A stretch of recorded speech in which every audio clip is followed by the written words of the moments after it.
폭설에 쓰러져 죽어가는 선비를 과부가 집으로 데려가 살렸더니 왕실의 피부치였다. 서서방님, 3년 전 분명히 제 손으로 장례를 치렀습니다. 죽음을 확인했고 묘까지 만들었지요. 그런데 이 남자는 죽은 서방과 똑같은 얼굴이었습니다. 그의 품에서 나온 봉황 문양의 옥패, 그것은 왕실 종친만이 지닐 수 있는 물건이었습니다. 과부의 집에 숨겨둔 사내가 왕의 피부라니.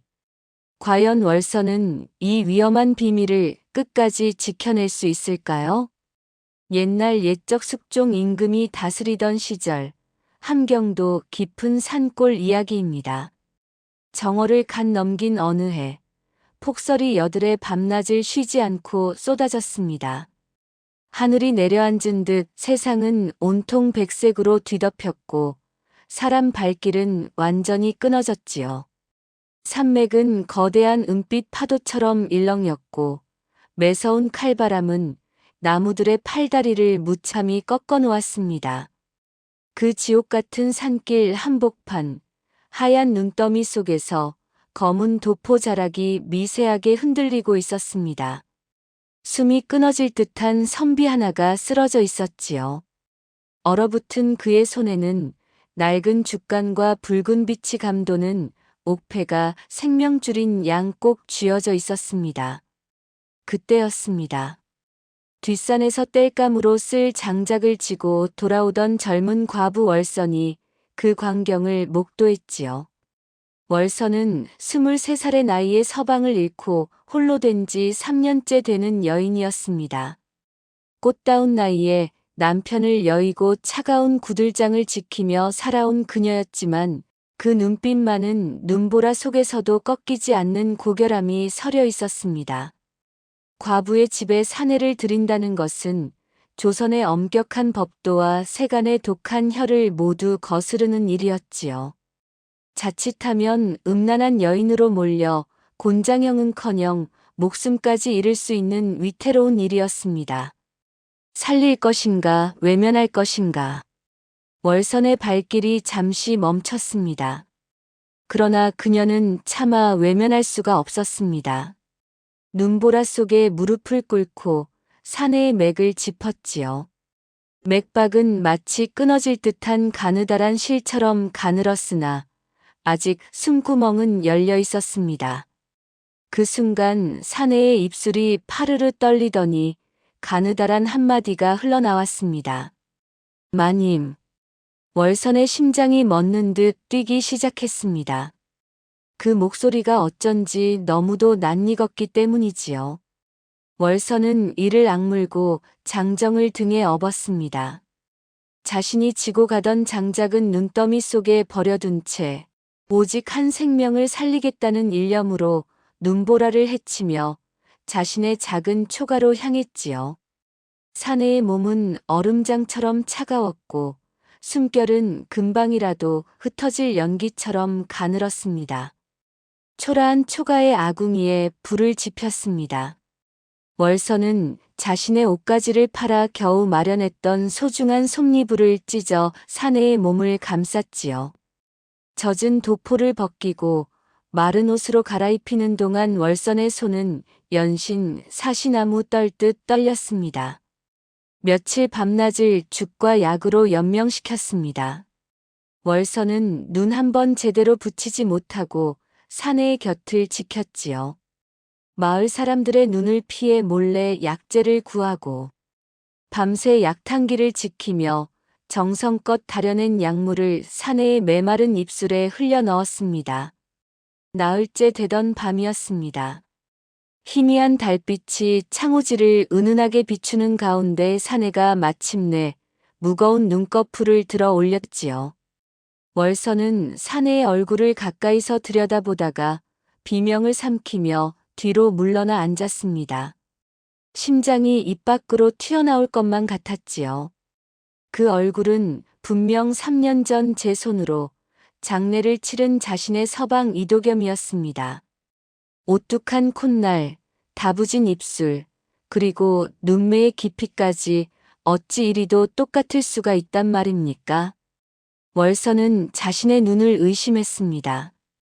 혹시 며칠 밤을 꼬박 새운 탓에 헛것을 보는 것은 아닐까, 혹은 죽은 서방의 원혼이 나를 찾아온 것은 아닐까 두려움이 엄습했습니다. 그러나 아무리 눈을 비비고 다시 보아도 그 얼굴은 틀림없이 서방의 얼굴이었습니다. 사내는 힘겹게 입을 열어 자신의 이름은 김윤겸이며 한양으로 가던 길에 변을 당했을 뿐이라고 말했습니다. 월선은 믿을 수가 없었습니다. 무심코 사내의 손목을 잡았다가 그녀는 그 자리에 석상처럼 얼어붙고 말았지요. 사내의 손목에는 붉은 실 모양의 기이한 흉터가 고스란히 남아 있었습니다. 혼례를 올리던 날 월선이 직접 서방의 손목에 영원한 인연을 약속하며 메어 주었던 그 붉은 실의 자국이었습니다. 3년이 지났건만 그 흔적이 이토록 선명하다니 죽은 줄 알았던 서방이 눈 속에서 다시 돌아온 것이 분명했습니다. 사내는 기억을 더듬었습니다. 자신의 이름이 김윤겸이라는 것, 그리고 한양으로 향하던 길이었다는 것, 그리고 누군가에게 쫓기며 칼날 아래 목숨을 구걸하던 공포의 기억. 그것이 전부였지요.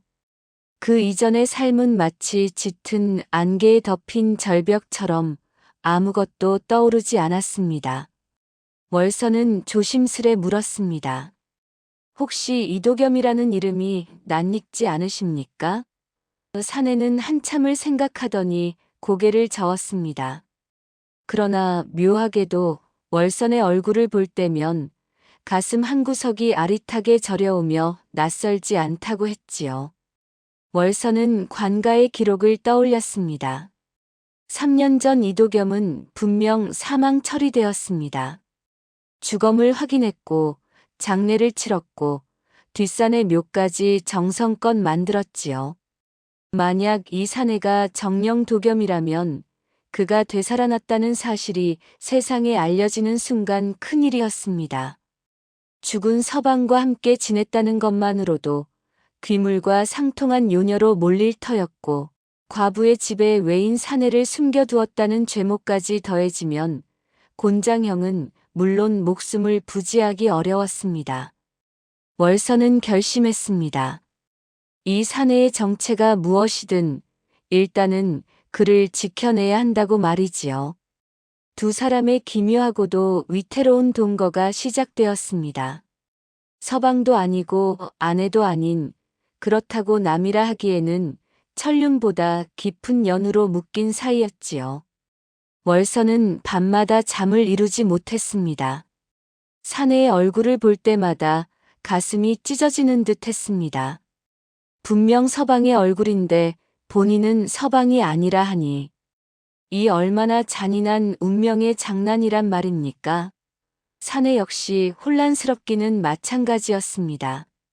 월선이 정성껏 지어준 옷을 입고 그녀가 내어주는 밥상을 받을 때마다 그는 자신이 아주 오래전부터 이 자리에 있었던 것 같은 기시감에 시달렸습니다.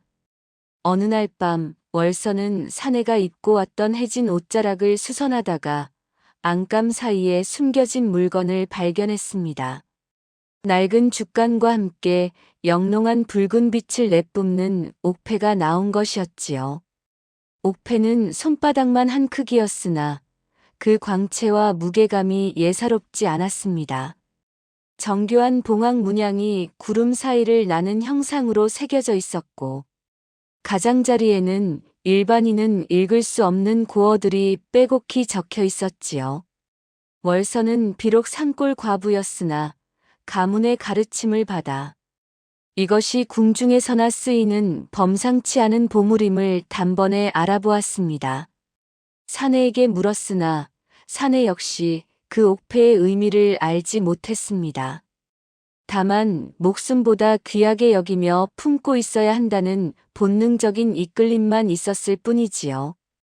월선은 이 옥패가 사내를 살릴 열쇠이자 동시에 죽일 칼날이 될 것임을 직감했습니다. 그녀는 옥패를 광 깊숙한 곳, 아무도 찾을 수 없는 틈새에 숨겼습니다. 혹시라도 소문이 나면 도적으로 몰리거나 관아의 수색을 피할 길이 없었기 때문입니다. 그날 밤 월서는 쏟아지는 눈송이를 보며 깊은 한숨을 내쉬었습니다. 이 사내의 운명과 자신의 운명이 거대한 파도에 휩쓸리고 있음을 느꼈습니다. 월서는 사내를 먼 친척 오라버니라 마을 사람들에게 소개했습니다. 몸이 몹시 허약하여 요양차 내려왔다고 둘러댔지요. 그러나 좁은 산골 마을에서 사람들의 눈을 속이기란 불가능에 가까웠습니다. 보름도 채 지나지 않아 흉흉한 수군거림이 담장을 넘었습니다. 과부 집에 밤마다 장정의 그림자가 비친다더라. 죽은 귀신이 남자가 되어 돌아온 게 틀림없어. 소문은 사리부터 괴담이 되었습니다. 장터에 나가면 사람들은 월선을 보며 침을 뱉거나 슬슬 피했고 우물가 안악들은 그녀가 나타나면 약속이라도 한 듯 입을 꾹 다물었습니다. 그러던 어느 날 마을의 낡은 방울을 흔들며 떠돌이 무당 하나가 찾아왔습니다. 백발이 성성한 노파였으나 눈빛만은 갓 잡은 짐승처럼 형형했지요. 무당은 월선의 초가 앞에 멈춰 서서 한참을 중얼거리더니 대문을 거칠게 두드렸습니다. 이 집에 천기를 가린 구름이 자욱하구나. 무당은 안으로 들어와 사내의 얼굴을 뚫어지게 응시했습니다. 그리고 사내의 손금을 보더니 경악하며 엎드려 절을 했습니다. 이분은 죽은 목숨이 아니로세. 봉황이 진흙 속에 잠시 날개를 접은 격이니 곧 하늘로 솟구칠 귀한 신분이로다. 무당은 이 말만 남기고 안개처럼 사라졌습니다. 귀한 신분이라니 봉황이라니. 월서는 가슴이 철렁했습니다. 그리고 봄바람이 산맥을 타기 시작할 무렵 마을의 관군들이 들이닥쳤습니다. 한양에서 실종된 왕실의 귀인을 찾는 수색령이 떨어진 것이지요. 월서는 사내를 광 속 멍석 아래 깊숙이 숨겼습니다. 포졸들이 집안을 샅샅이 뒤졌으나 과부의 집이라 허술하게 여겼던 탓인지 광까지는 세밀하게 살피지 않고 떠났습니다. 월서는 떨리는 가슴을 진정시키며 읍내의 늙은 훈장을 찾아갔습니다. 그에게 옥패의 탁본을 보여주자 훈장은 안색이 흑빛이 되어 말했습니다. 이것은 현 임금님의 조카이자 선왕의 외손만이 지닐 수 있는 종친의 보물이요. 월서는 비틀거리며 집으로 돌아왔습니다. 시골 과부가 감히 왕실의 피부치를 숨기고 살았던 것입니다. 그런데 설상가상으로 죽은 서방의 친형, 시숙 이도현이 나타났습니다. 3년 전 아우의 재산을 가로채기 위해 자객을 보냈던 만행의 주인공이었지요. 도현은 사내가 살아있을지도 모른다는 첩보를 입수하고 포졸들을 매수해 월선의 집을 급습했습니다. 사내는 결국 광에서 끌려 나왔고 도현은 사악한 미소를 지으며 외쳤습니다. 이놈은 내 아우를 사칭하는 사기꾼이다. 과부와 통정하여 가문을 더럽힌 놈이니 당장 압송하라. 위기의 순간 월서는 품속에 숨겨두었던 봉황 옥패를 높이 쳐들었습니다. 무례하도다. 이분은 너희가 함부로 대할 분이 아니시다. 선왕의 옥패를 보아라. 그 광채 앞에 포졸들은 넋을 잃고 무릎을 꿇었습니다. 소문은 한양까지 삽시간에 번졌고 조정에서 사신이 내려와 사내를 정중히 모셔갔습니다.